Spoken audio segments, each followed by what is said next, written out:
আমার মনে ম্যানিপুলেট করেছে ওরা। আমার সমস্যা হচ্ছে যে আমার ইন্টারনেটটা কেটে দিচ্ছে, প্লাস বিলটা আমি পেমেন্ট করতে পারছি না লাস্ট 2 মাস থেকে। ওরা না বিল দিচ্ছে না পেমেন্ট করতে পারে। কৈখালীর কেন্দ্রীয় বিহার অসম রাইফেলসের প্রাক্তন chief account officer Amal Kumar চৌধুরীর শেষ বয়সের ঠিকানা। বয়স 93, স্ত্রী গত হয়েছেন। বৃদ্ধের সময় কাটে ইন্টারনেট আর একটি ল্যান্ডফোন নিয়ে। দিনের বেশিরভাগ সময়ে কম্পিউটার ঘরেই সময় কাটান তিনি। 2001 সাল থেকে বিএসএনএল এর ল্যান্ডফোন ব্যবহার করেন অমল চৌধুরী। সেই ফোনের সঙ্গেই বেশ কয়েক বছর হলো ইন্টারনেট পরিষেবা নিয়েছেন। প্রতি মাসে বিল আসে নিয়ম করে। ব্যাংকে ইসিএস এর মাধ্যমে সেই বিলের টাকা দেওয়া হয়। এভাবেই চলছিল। সমস্যার শুরু জানুয়ারি মাসে। ওই মাস থেকে আর বিল পাননি অমল কুমার চৌধুরী। ফেব্রুয়ারি মাসের শেষে ফোন আসে বিএসএনএল এর অফিস থেকে। বলা হয় তার 1,63,000-এর কিছু বেশি টাকা বিল হয়েছে, সেটি না মেটালে লাইন কেটে দেওয়া হবে। ভেরিকোজ ভেনের জটিলতা। আজই আপনার অ্যাপয়েন্টমেন্ট বুক করুন ভারতের 1 নম্বর ভেরিকোজ ভেন হাসপাতালে। অ্যাকচুয়ালি আমার যে ফরেন বিলটা এটা খুব লিমিটেড আসে, মান্থলি ওয়ান্স অর টুয়াইস।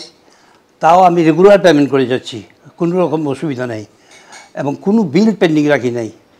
কিন্তু তাও তারা আমাকে ডিস্টার্ব করছে, ইন্টারনেটটা ইন্টারাপ্ট করছে, অথবা কোনো সময় মোবাইল লাইনটা কেটে দিচ্ছে, অথচ তারা বিলও দিচ্ছে না। আমি লাস্ট 2-1 মাসে কোনো বিলও আমি পাই নাই, আমি বিল পেমেন্ট করতে পারিনি। আমার বিল সব ইসিএসে পেমেন্ট হয়, শুধু আমার কিছু করারও নেই। আমার মনে ম্যানিপুলেট করেছে ওরা বিলটা, একদম শিওর, আমি 100% শিওর। হইতেই পারে না আমার বিল, কারণ আমার তাই তো প্রথম থেকে আমার বিল আসতো, আমি তো 1 মাসও ইয়ে করে নেই। গত 2 মাস থেকে বিলগুলি ওরা রেখে দিছে। প্রতি মাসে সমস্ত খরচের হিসেব লিখে রাখার অভ্যেস রয়েছে প্রাক্তন অ্যাকাউন্টস অফিসারের। সেই মতো দেখা যায় প্রতি মাসে খুব বেশি 1 থেকে 2,000 টাকার মতো টেলিফোনের বিল আসে। হঠাৎ করে এমন লক্ষ টাকার বিল কেন? 2006 থেকে হোল রেকর্ড আছে আমার কাছে এক্সপেন্ডিচারের, এবং ইনক্লুডিং সেই সুতরাং আমার 1 মাসও বাদ যায় নেই যেটা আমার রেকর্ড করা নেই। সুতরাং এটা ইম্পসিবল, আমার কোনো পেন্ডিংই নেই বিল। বিএসএনএল সূত্রের খবর, যেসব গ্রাহকের আইএসডি কানেকশন আছে তাদের ক্ষেত্রে এরকম ঘটতে পারে। ওনার ফোন থেকে বিদেশে বহু জায়গায় আইএসডি কল করা হয়েছে। বন্ধুকে মাঝে মাঝে ফোন করেন বটে, তাও মাসে একবার। তার জন্য এত বিপুল অঙ্কের বিল আসার কথা নয় বলে মনে করছেন বৃদ্ধ। তার বক্তব্য, তাহলে এতগুলো বছর এরকম বিল এলো না কেন? আইএসডিতে আমার তো ম্যাক্সিমাম লিমিট, তাদের তো টাইমই আছে। রবিবার দিন রাত্রে 9:30টার পরে নর্মালি ফোন করতাম, নর্মালি সময় 9:30টায়। দিনের বেলা কোনো দিন করিনি, অন্য সময় কোনো দিন করিনি। অভিযোগ পাওয়ার পর আনন্দবাজার অনলাইন যোগাযোগ করে বিএসএনএল দফতরের সঙ্গে। পোর্টালে টাকার অঙ্ক দেখালেও বিলের কোনো প্রতিলিপি দেওয়া হচ্ছে না। কেন? প্রশ্ন উঠছে। বিএসএনএল থেকে জানানো হচ্ছে যে তার এই নম্বর ব্যবহার করে বিদেশে বহু জায়গায় কল গিয়েছে, তাই এই বিল। তবে এই বিল নিয়ে এত লুকোছুপি কেন? সফটওয়্যার এবং হার্ডওয়্যার এই দুটো জায়গা থেকেই বেসিক্যালি তার এই মানে ফোন নাম্বার জ্যাকিংটা হতে পারে। সেটা আইদার উনি কোনো অ্যাক্সেস দিয়েছেন, বা হয়তো উনি ভুলক্রমে কোনোভাবে হয়তো কল কাটেননি, সেক্ষেত্রে ওনার একটা হিউজ বিলিং এসছে। সেকেন্ড আরেকটা জিনিস হতে পারে, সেটা হচ্ছে ইপিবিএক্স থেকে, মানে যেখান থেকে ধরুন আপনার ফোন নাম্বার, ফোনের যে তারগুলো আসে, তো সেই যে বক্স, সেই ইপিবিএক্স বক্স যদি কোনোভাবে কম্প্রোমাইজড হয়, তাহলে এই হার্ডওয়্যার প্রসেসেও কিন্তু হার্ডওয়্যারের মাধ্যমে সেক্ষেত্রে অন্য জায়গায় ওনার ফোন নাম্বার, মানে ওনার লাইনটা ব্যবহার করে অন্য কোনো ব্যক্তি, তিনি ফ্রডস্টারও হতে পারেন বা অন্য কেউ মজা করেও হতে পারে, সেটা তারা কল করে থাকতে পারে। বিএসএনএল লাইনটা থেকে লাইনটা টেনে উনি ওয়াইফাই করে একটা হোম ওয়াইফাই সিস্টেম বানিয়েছে, মানে হটস্পট।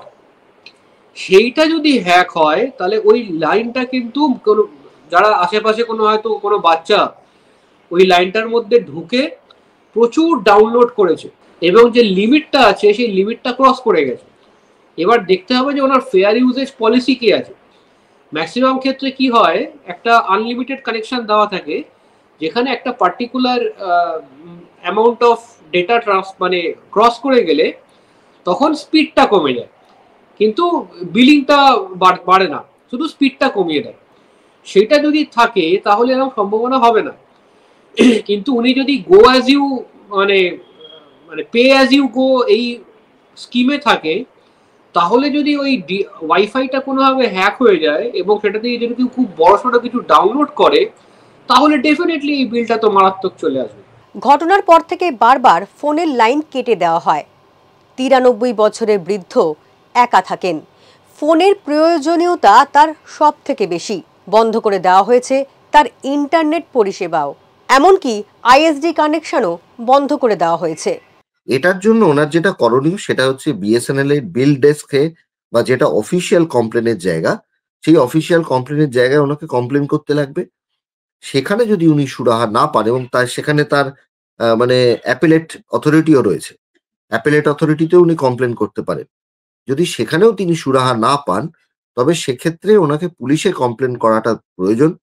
পুলিশ তখন সেখান থেকে ওনার যে সিডিআর মানে যেটা কল রেকর্ড, সেটা বিএসএনএল থেকে আনাবে। এবারে যদি কোনো ল এনফোর্সমেন্ট এজেন্সি তাদের তাদের থেকে ইনফরমেশন চান, তাহলে সেক্ষেত্রে by due process of law তখন কিন্তু সেটা ওনারা দিতে বাধ্য। এই অভিযোগ পাওয়ার পর তদন্ত শুরু হয়েছে। পুলিশের তরফ থেকে তৈরি করা হয়েছে তদন্ত কমিটিও। বিএসএনএল সূত্রে যেটা খবর, শুধুমাত্র দমদম নাগেরবাজার এলাকা থেকেই প্রায় 3টি এই একই রকমের ঘটনা সামনে এসেছে। পুরো বিষয়টি তদন্ত করে দেখছে পুলিশ।